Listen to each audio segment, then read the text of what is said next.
Welcome into All Day, the interviews. This is our first episode. I'm Tyler Red Doane alongside Dr. J, and today it's May 31st, 2020, and this is the first episode of this show on our YouTube platform. It's also available on alldaymedia.com. But we have a very special guest from ESPN, the magazine, the one and only Scoop Jackson. What's up, fellas? How's it going? It's going wonderful. Thank you for having me and letting me be your virgin. So we're all good. Oh, for sure.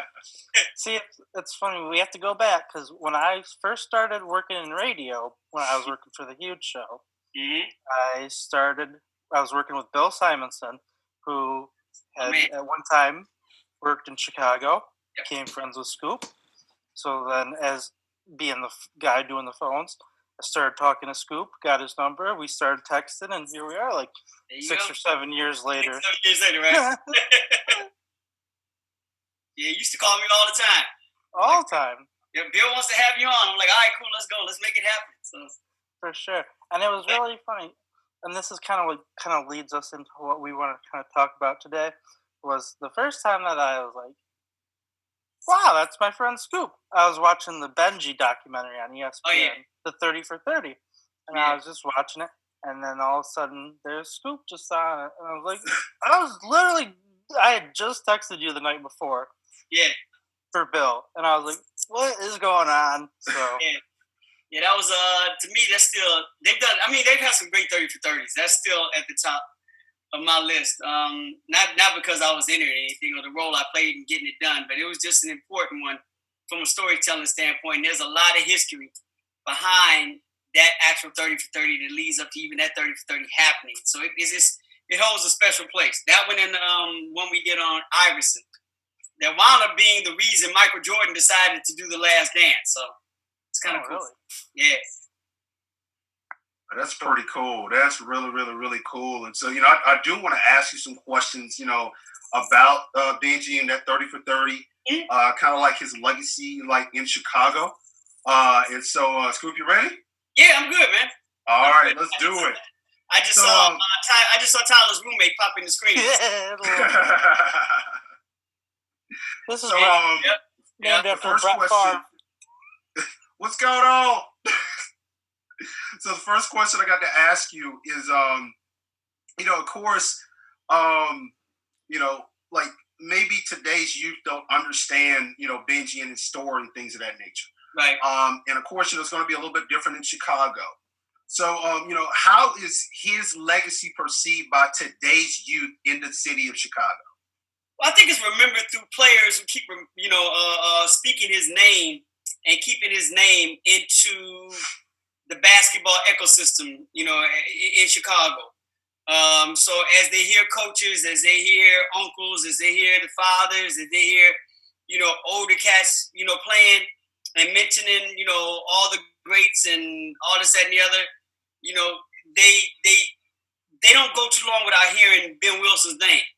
And the 30 for 30 helped, too, to bring him into prominence to their situation, because now he's not just a story. He has a film attached to him to speak to who he was, and how he resonated with us back in the day. And it's also an extension of living through not just Derrick Rose, because Derrick Rose was the direct connection to a younger audience who didn't get to see BENJI or didn't get to experience BENJI. So they were living kind of vicariously through Derrick because, him coming through Simeon High School, because, him, wearing, before he got into the league, wearing the number 25. And a lot of players from Chicago wore number 25 for that reason. And Derrick was carrying on their legacy. And how once he left the Bulls, he went back to doing that and carrying on that story.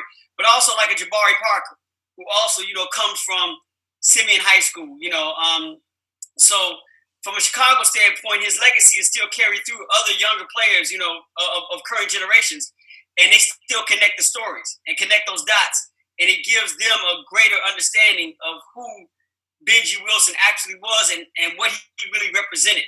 So I think it's just like any other great story or great individual. It's the individuals that go on beyond them and still carry stories along and make sure he's not forgotten. They keep younger individuals in touch and intact with who he was and what he did. Cool. And so I'm glad you mentioned that. You're talking about, his legacy and Simeon. So could you talk about, in your opinion, like, how does his legacy actually fit into the program at Simeon? Like, would you consider it to be probably like one of the biggest parts of that legacy at Simeon? Or how big does his legacy fit into their legacy? That's a great question. I don't know if it's still big as much as it is very connected. It's still rooted. Maybe that's a better word to start, because big, you're talking about presence and you're talking about impact. As far as just rooted, where you can't go through the basketball system in that school and not at some point be somewhat affected by the legacy of Bill Wilson. The same way you can't go that basketball situation, even though Robert Smith's been there forever, without Coach Bob Hendricks' legacy being a part of who you come through. It's very similar to say, here's the best example I can give it to you on a larger basis. If you go to school at University of North Carolina, all right, Roy Williams is there, his sister was there, a lot of great players have come through there, but you can't go through that basketball system and somehow, one, not be at some point affected by Dean Smith or Michael Jordan. Mm-hmm. That's kind of how BENJI Wilson is with Simeon High School. We're not going to say it's big because Carolina basketball is extremely big, but you can't go through that program without something, for 1 year or 4 years. You can't go through that program without being somewhat impacted by Dean Smith at all. And the Michael Jordan aura is going to somehow get into your DNA. It's the exact same thing with Simeon, with Coach Hambrick and with BENJI. Okay, awesome. And I'm glad you mentioned Coach Hambrick because I wanted to talk about him as well. And, how does coaching Ben fit into his legacy? I think it helps because, as many great players has come through this public school system in Chicago, BENJI was the first one to ever be ranked number one in the nation. And when you can have a player like that, and not only just coach him, but develop him into that player, that's something that no coach in the history of Chicago at the time had ever done. Mm. And you look at the legacy of players that come through here, not just through this city, but through this state, and through that school system where Chicago Public League is one of the top high school basketball systems in the country, in the world probably. So, Hambrick got him as, I think he grabbed him out of 8th grade. So he had him as a freshman, but, he did that growth spurt, between, I think, sophomore and junior year, same thing Anthony Davis did, where he went from 6'1" to 6'8", and, for a coach to be able to handle that, but still make sure he didn't lose his point guard skills, to be able to handle that and still work on certain things as he grew into a whole different player.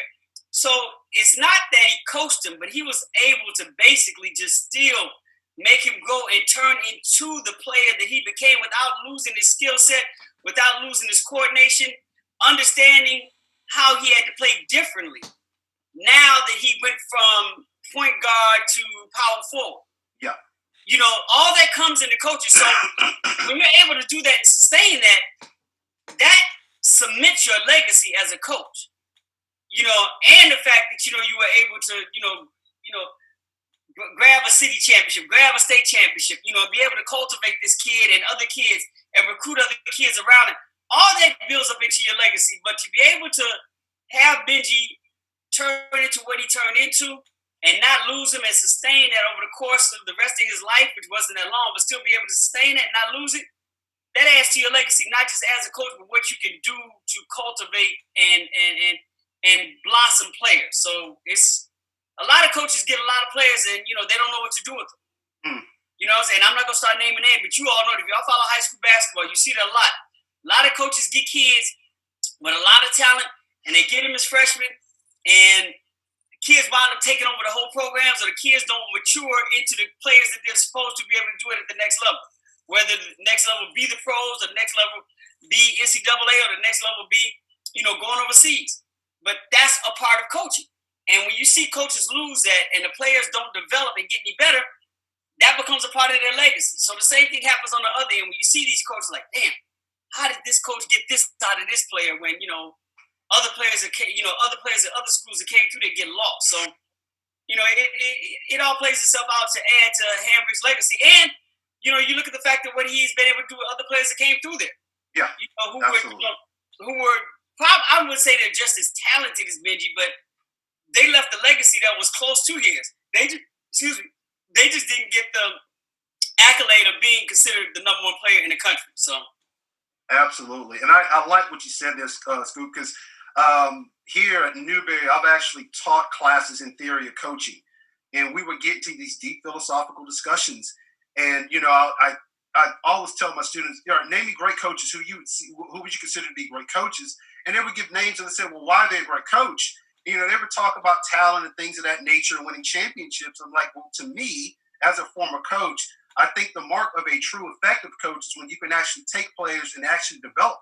As you said, there are a lot of players, coaches who coached and inherited great players who had great talents, but they weren't able to develop them beyond, where they actually, got them. So I absolutely love that point. That is great. Yeah, to me, player development, and that's just not at the high school level. That's at all levels. Absolutely. And it's very evident in the NBA, where you see players that are in systems and in programs and at teams where nothing happens. And the minute they get traded, you see a change.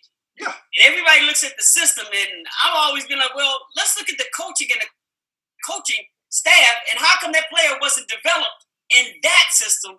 Correct. And he gets to a whole nother system, and they're able to make that player grow.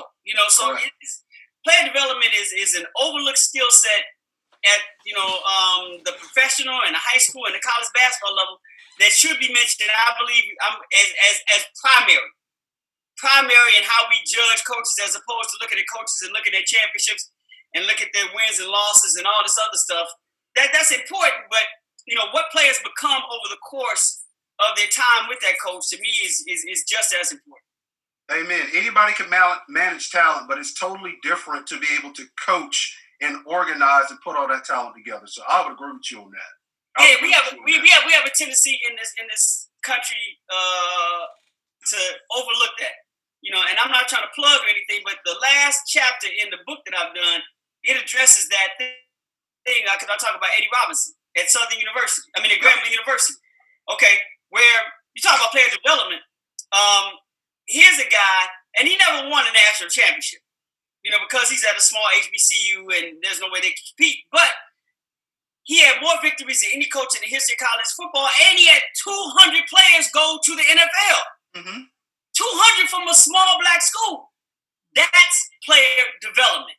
So, when we all talk about who the greatest college coaches, and you look at the Sabins, and all these Urban Meyer, all these other names come up, and Jimmy Johnson's at Miami and all this and the other, and the Barry Switzers and all this, and Eddie Robinson is not even considered in those conversations. That goes strictly to our point about how they devalue player development, because nobody in the history of that sport has been able to develop players the way he was over the course of his time there at Grambling. And there's a part of a reason why I think that skill set is overlooked, because everybody doesn't have it. Everybody doesn't have it. And when you start going into the people that do have it, you start having to pull up the coaches like a Bob Hambrick. You start having to pull up coaches like an Eddie Robinson. And you start having to make sure that they're recognized the same way as the other counterparts that you want to put on your Mount Rushmore. Wow. Preach, Skip. Preach, Scoop. Preach, man. I love it. Plug away. Plug away. All right, so Scoop, I got my next question for you. With Benji, is there an argument that he could be one of the greatest basketball players to ever come out of the city of Chicago? I think there's an argument that he could have been.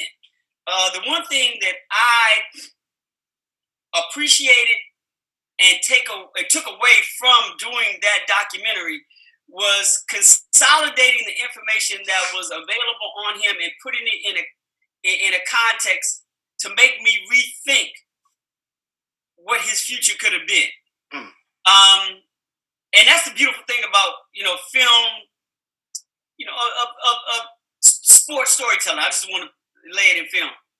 But film does a great job of doing it because film is much more condensed than, say, writing a book, and other forms of storytelling, or, doing podcasts where you take a narrative and can go from years to years or whatever. Film does a good job because either we have to tell the story in 90 minutes, we have to tell it in 2 hours, or we have to tell it in 3 parts or 5 parts. It condenses. And when you start connecting dots in that way, you start looking at things differently. And in the Benji piece, as much as I have known and told and talked about and written about and researched and all this with Benji's story, that film made me really look at, okay, we always talk about what Benji could have been. But now we look at this. We look at the last 6-8 months of his life. Is there a guarantee that he would have turned into this player? Maybe not, because one, he had gotten suspended from his high school team, right? Mm-hmm. 2, and that's a big problem right there. 2, he was getting into arguments. And the reason he got suspended was because he got into an argument and talking back to his coach, which is not a good character trait for a kid who's supposed to be upright. Okay, so 3, he had already had a kid. True? True. Right?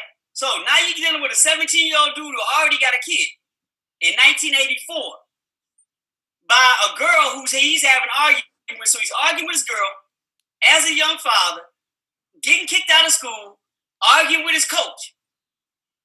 Now he's arguing with cats in the streets. We're just bumping into him. So now I'm looking at, okay, now I know he's dealing with a tough time, but is this the character that's going to carry over once he gets to the NCAA? Once he goes to the University of Illinois? Or is this just a bad phase of his life that he's going through? You know what I'm saying? So, Absolutely. right, so, and you all know the game. You never know. You never know. So now I'm looking at the fact that, okay, and all this happened after he became, for the most part, the number 1 player in the country. So now you question, did this get to his head? You know what I'm saying? Now does he think he's where he was always hungry and humble?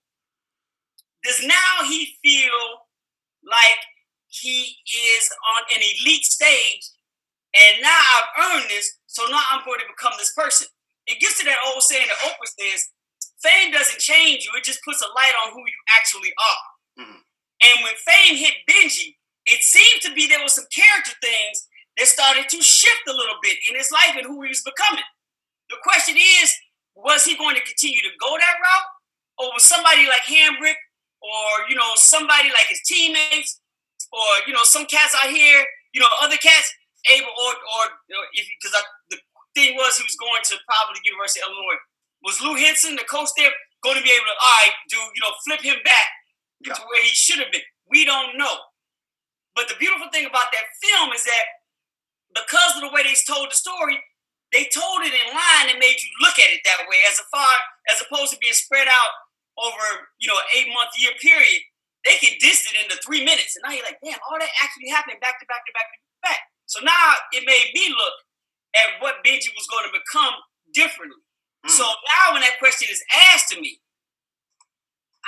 I can't just dismiss almost like new information that I have right here in front of me, because instead of basing it on the superlatives and what we know from a basketball skill set and what he had inside of him that he was going to become, now I have to take the character situation and put into play and look at the trajectory that his character was going at that time in his life. Because of all things, and I'm not throwing any slight on anybody, but of all things, you could probably redirect the basketball character with your coach. Because your coach could get your ass, or assistant coach could get your ass, or your mom and dad could get your ass, and like, boy, you better start acting right, and change that around. You can get over the fame part, the notoriety part. Your boys can check you. That's what they're there for. Dude, you ain't that special. You know what I'm saying? Your boy, or you could go into the season, especially playing in a place like the public league, and the league itself can check you. The same way it checked Kevin Garnett. Like, Kevin Garnett came to South Carolina as one of the number 1 players in the country, and he's like, oh, no, they're not bowing down to me. I have to play through this. You know what I'm saying? Yeah, absolutely. So the league could do that. But the one thing that really can't do that is being a teenage father away from the mother and the baby. How do you deal with that at 18 years old? Because if you're already pissed at the mom, being away from her is not going to make that situation better. And from what I understand, they were already on the outs then. So even if he reels her back in and wants to be in the child's life, him going away to school and being the top recruit in the country and her not being there with him and him not having the day-to-day responsibilities of being a father at 18 years old doesn't necessarily bode well for that situation to get better. Got you. You know what I'm saying? I know And what you're saying. in asking your question of what type of player was he going to become, there's no way you can just dismiss that and not have it affect not only your character, but what you're trying to accomplish. Wow. That was good. That was good. I got you. Yeah, I'm going to turn it over to you. Okay. Yeah, I'm saying all those things had to be taken into consideration when asked the question about Benji and what he would have possibly become. Gotcha. Now, and I'll put a cap on this by saying this. It's great, even taking that into consideration. As great as I think he had the ability to come from a basketball standpoint, I really can't honestly say, and this is probably blasphemy here in Chicago, but I really can't honestly say that he would have been great enough to overcome what Isaiah Thomas did and still resonates as the greatest player ever to come out of here because of what he did and who he had to go through to do it. Gotcha. You're still the best player to come out this Chicago area, and you still won 2 championships in the Jordan, Magic, and Bird era. Nobody's done that. You also have to think that I don't know if he could overcome what Derrick Rose was able to achieve before he got injured. Just like I said, Ben Wilson was the number 1 player in the country was the first number 1 player in the country from Chicago. Derrick Rose was the youngest player to ever get an MVP in the NBA in history. That's a whole nother level. I'm not sure if Ben Wilson would have gotten that. And I think that's hard to eclipse in how great we think he would have become. Gotcha. And thirdly, I don't know if he would have been as great as Dwayne Wade became. And even though Dwayne Wade is from Robbins, Illinois, a south suburb of Chicago, he's still in that Chicago conversation. So you're asking about his legacy in Chicago and would he have been the best ever? It's hard for me right now to look at what Dwayne Wade did, to look at what Isaiah Thomas did, and to keep in mind what Derrick Rose did before he got injured, and thinking Ben Wilson was going to be greater than that. Gotcha. Cool. I think that's fair. I think that's fair to me. No, that's more than fair. Yeah. Cool. That still puts him on the Mount Rushmore for right now. Gotcha. Now we got a few more years to see what Anthony Davis is going to do. Gotcha. That's true. You know what I'm saying? We got a very few more true. years to see what Anthony Davis is going to do. Right. And in all honesty, if we're really being honest, even though, she's from Naperville, Candace Parker's in that conversation as well. Mm-hmm.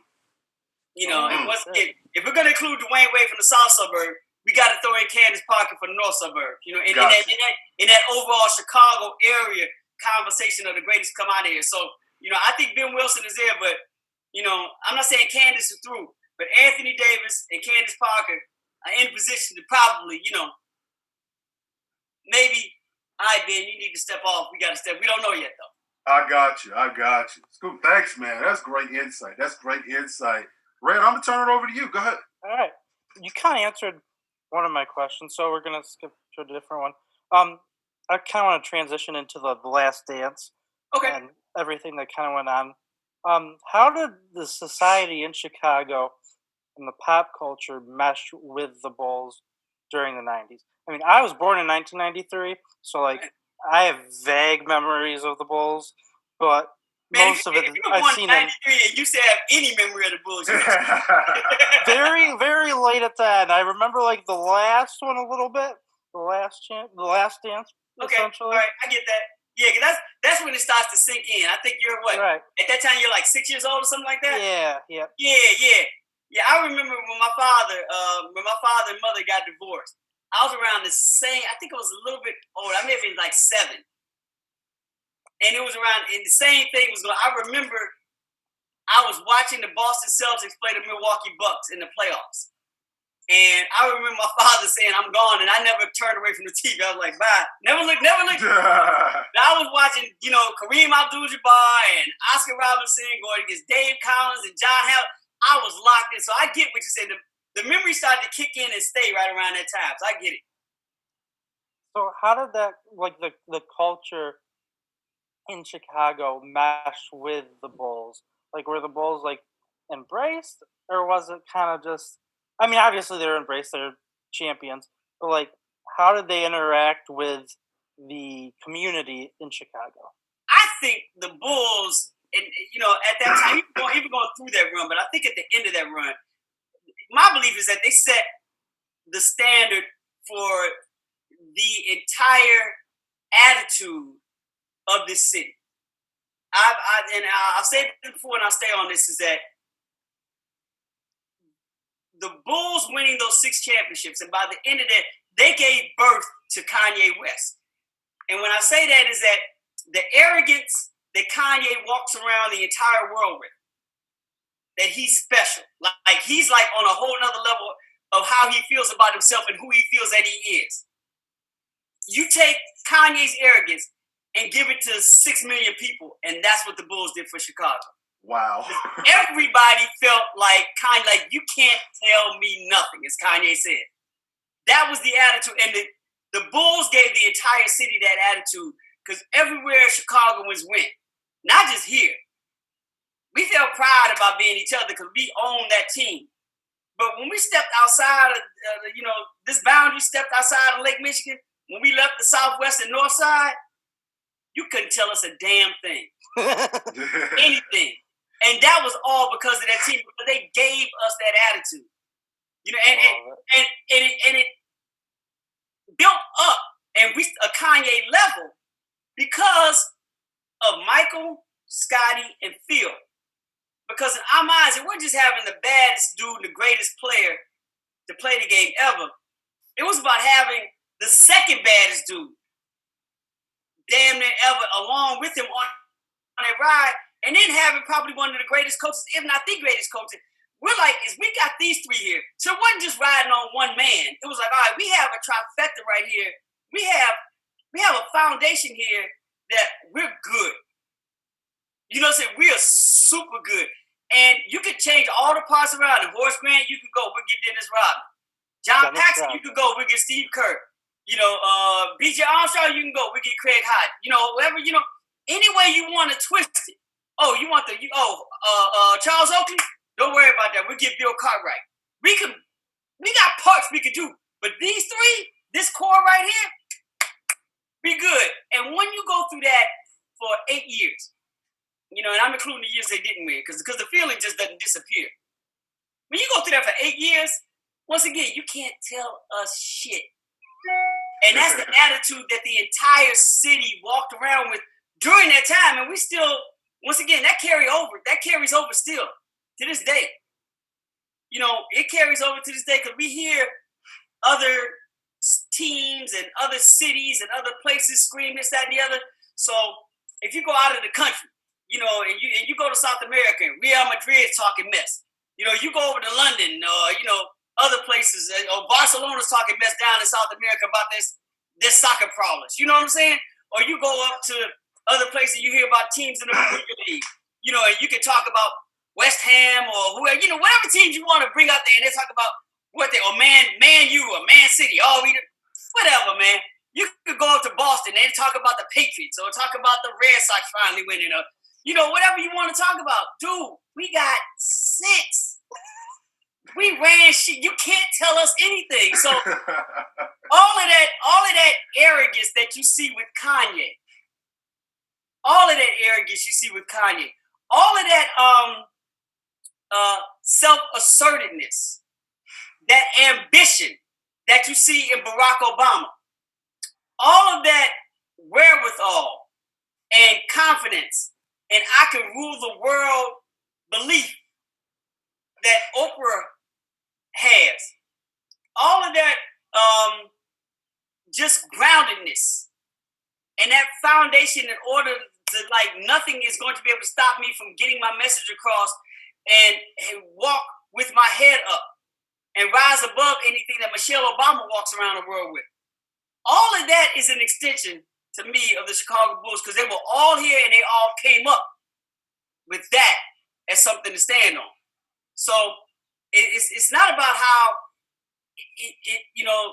how the team related to the city as much as the confidence and character that team gave the entire city and how we still walk with that. And to me, it manifests itself best in the one individual we call Kanye West, because he is the birth child of that Chicago Bulls legacy. That arrogance is right there in front of you every day. John, back to you. You ask him some questions now. All right. All right. So, Scoop, I watched The Last Dance. I watched all 10 episodes. It was just great. It was honestly great. So, my question to you is this. What did you wish the series would have covered that it didn't? First off, I wish it would have done. Well, let me start first. First, I wish it would have really spent some time at least asking or diving into the question of why Jerry Reinsdorf wanted Phil Jackson gone so bad. For them to make that part of the narrative as long and as much as they did throughout the course of those 10 episodes, for them to not even ask, well, why was Jerry so hell-bent on Phil leaving? What did he do wrong? Mm-hmm. For a general manager to walk up to a coach and tell him, you've won me 5 rings, and I don't care if you go 82-0, I'm not hiring you back. Just as a journalist, you have to ask the question why, and the film never addressed that at all. Gotcha. So I really wish they would address that, because I know the answer, and we who covered the Bulls at the time, we know the answer because we know what was going on. Mm-hmm. But for the film not to address that, big problem as far as storytelling is concerned. Secondly, I wish the film would have included the Hugh Hollins call that took the Bulls' chances of getting to the Eastern Conference Finals when Mike wasn't there. Because it just says that the Bulls lost that series to the Knicks in 7, and we all know it was much bigger than that. Mm-hmm. It was a call by Hugh Hollins that lost them that series in 7. And I know Michael Jordan had some say over this, but you really needed to, in this storytelling process, explain how good this Bulls team was without him. And that needed to be shown. They never talked about what they did during the regular season, and I've always said, if you look at what happened to other championship franchises when their main players left in that era and how they fell apart and the Bulls didn't, that really shows you not only how great that team was, but how strong Scottie Pippen was as a leader. As I said before, you look at Detroit once Isaiah left, mm-hmm. The Lakers once Magic left, you look at Boston once Larry Bird left. You know what I'm saying? And look at what happened immediately to those franchises. Michael Jordan, and they had time to prepare for the most part when they left. Michael Jordan left on a whim, like right before training camp. And for them they only lost 2 more games that year than they did the year before. When they won Ring 3, they won 57 games during the regular season. That next year, when Michael left on the fly, they won 55 games. And were 1 call away from getting back to the Eastern Conference Finals. Which I think at that point, they had a chance to win that series and go on back to the finals. So missing that and not telling that small nuance, which is really big to me, in telling this whole story about this team, for them not to include that was, to me, big. I also think that they could have pushed back a little bit on Michael with some of the questioning, just to challenge him. Yeah. Like there were times where I'm watching and I'll bring on one in specific, where Michael said that the part where Dennis Rodman wanted to take a break. Remember, he said, okay, Scotty came back and Mike was like, and Dennis was like, went to Philly, man, I need to go to Vegas. That whole part right there. Yeah. Mm-hmm. Okay, so they talked to Mike, and feels like I got to talk to Mike, right? And he goes talk to Mike, and what does Mike say? Mike's first thing out of Mike's mouth, I think I'm right in saying this. Mike said, I need a fucking break. I think that's what Mike said. I think he was like, I need a break. Because in Mike's mind, without Scotty, he was basically carrying the team. At that point, I'm looking at it like, I wish the director would have been, well, just like, give Mike a little bit of pushback. And you can do it in a humorous way, but still you need to challenge him. Like, dude, wait a minute, stop. You just took an 18-month break. You know what I'm saying? Like, wait. Yeah. Dennis Rodman didn't take a year and a half off. He was playing, after he won those rings with Detroit, he still played through with Detroit, went to San Antonio, played, came here and played while, you took an 18-month break, my man. Scottie Pippen played through all of this. He didn't take a break. Yep. You took an 18-month break. And to me, that's a fair question in that moment. So, and I know Mike is Mike, and I know you're trying to get this film done, but to me, when he says that, you have to push back a little. Wait, stop, man, stop. Just stop. You just took an 18-month break. Can I remind you of that? And either Mike's going to respond to that or he's going to laugh, be like, you know what, you're right. You're right. All right, let's move on. Okay, fine. So let's move on, but at least push back on him a little bit because he's calling out what he needs. And I'm like, dude, you took it. And like, same thing when he said Scotty was being selfish. I thought that was selfish on Scotty's part to the team. Well, how selfish is it of you to drop a bomb on the entire team and say, I'm quitting? Yeah. And all I'm saying is, in the context of telling his story, remind him of the things that he did while he's checking everybody else. You know what I'm saying? So I'm like, I got you. Just a little pushback every now and then on some of the questioning, I thought would have made it more thorough. And the last thing that, my takeaway when I look at it is the Scottie Pippen factor. I think they were very fair with Scottie Pippen for the most part throughout the film, but I think they left his story incomplete. And there were a lot of things I thought they could have done in that film to complete Scotty's story and give the viewer a lot more context to view what he was dealing with in the decisions that he made throughout the film and how they portrayed him in the film. And the stories were right there for them to tell because they introduced them into the film. And I'm like, just complete the story. That's all. Cool. It's interesting that you mentioned Scottie Pippen and how his story is a little bit incomplete. Because another question I wanted to ask you is, what player not named Michael Jordan do you think actually benefited the most from that series? Do you think like it would have been Scottie, like had they told his whole story? Do you think it could have been anybody else on that team? Who do you think, which player not named Michael Jordan do you think benefits the most from that series? I think for me, there's two answers to this. Okay. One, I think Scottie, even though incomplete, still benefited the most. And I think he could have benefited more once again because, if his story was complete, people would have walked away. They didn't know him. But I think people still walked away having a better understanding of how important, how great he really was. I think Scotty a lot of times gets pushed to the side as almost an also-ran outside of Chicago. Like, he gets that Robin treatment. Gotcha. Like when he should really get the Cato treatment. If you remember the Green Hornet. Yeah. Yeah, the Green Hornet was the leader, but we all know Cato was that mother. You know what I'm saying? That's kind of what it is with Scottie Pippen. I think there are people who really watch this and were like, damn, Scottie was, he was that truth. So I think he still benefited because people who really watched it came away understanding how valuable and how important he really was. And Mike and Phil get nothing without him as he gets nothing without them. So it goes back to that three-part foundation. Yeah. And he was much more than just a sidekick. So I think but also, I do think B.J. Armstrong walked away as being the other player. And I say that not because of, and I don't want to take anything away from Steve Kerr and John Paxson. I think John Paxson, the role he played in hitting big shots, not just one big shot. Multiple. And they showed they showed the shots that they hit. So I think they came across important.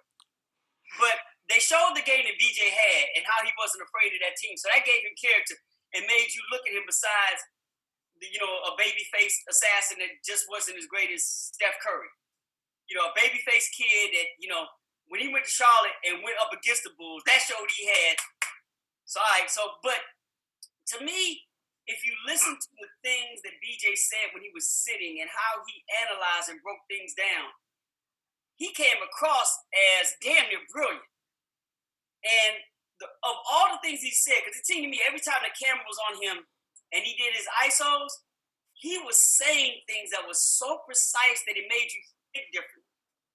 And the one thing that stood out was when he said, look, it got to a point, I think he was talking about that the first season back in the 72-game season when Michael just returned.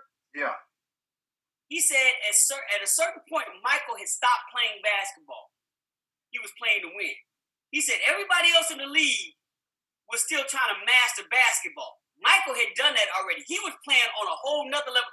He wasn't playing basketball anymore. He was playing to master winning. And I was like, that, you know how sometimes somebody explains something and it makes, I'm like, that's it. Like he literally nailed and put in perspective everything that was going on in that moment.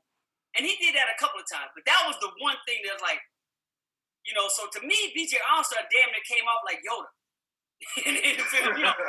Not just from a basketball standpoint, but from where his mind was and how he thought and how he contextualized those moments and was able to communicate it to us in a way that nobody else in that film did. So he came out super strong as far as I was concerned. Got you. Good. Wow, that's great insight, man. In there. Huh? Star Wars reference in there. Oh yeah, always, man, always. I was just watching episode 9 last night, so. Oh, where you? I gotta go back. I gotta go back and get my my Padawan on. So I gotta get my Padawan on. So I gotta get my Jedi training back in effect. So yeah, I gotta go back and look. But you know what is good? I have to really go back into Disney Plus now because I have to go back and watch the Star Wars clones all over again. Oh yeah. Yeah. I didn't know you were such a Star Wars guy. I'm a fan. I'm not gonna go into the deep abyss with all that because that would be that would be a disservice to those who really do follow. But now it's funny because when I was growing up, like I'm talking about like high school and college and all that, people used to call me Kazoo from the Flintstones. Because I got a big head, but I always thought like differently. I always thought like, But then as Star Wars came along, like my kids and my nephews and all this, now they call me Yoda. So at some point, you know what I'm saying? So I've transitioned into loving Star Wars because I have a connection with Yoda. So, it's kind of the way it goes nowadays. I love it. That's awesome. Ray, that's all I got, man. I think that we covered everything I wanted to cover. Scoop, I appreciate you coming on. Oh, man, no problem. Thanks for having me. Glad we got a chance to, flush some things out and talk some stuff. So for sure. We'll definitely have you on again, for sure. Yeah, well, if I'm your first guest, before you all go big time and somebody, picks you up and you do the national thing, and everybody starts getting ring lights and you start getting assistants and all this, that, and the other, let me be your last guest. I know where we started. Yeah, okay, just make me your last guest before the buyout happens, Oh, man. Before your IPO hits, just make me the last guest. I got you. Good. All right. All right, fellas. Appreciate you, man. Love you guys. Thanks. Appreciate you, man. You will. No problem. Talk soon.